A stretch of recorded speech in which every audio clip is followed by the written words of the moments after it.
It's Sunday afternoon. The water on Kawagama is still rising. You can see it's at the base of all the stone wall along in front of the gas shack. The dock on top of the shore wall is completely flooded. You can see the boat water's touching the bottom of the boats in the covered slips that are lifted up sitting on top of the docks.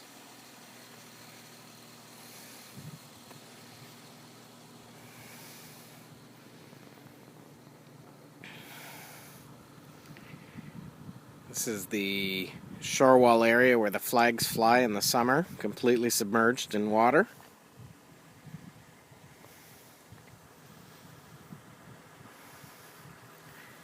There's the old Marina sign.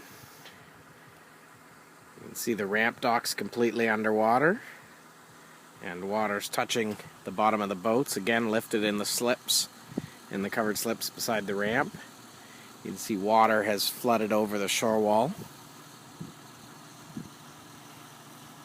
and completely flooded down at the far end there where the hydroboat parks.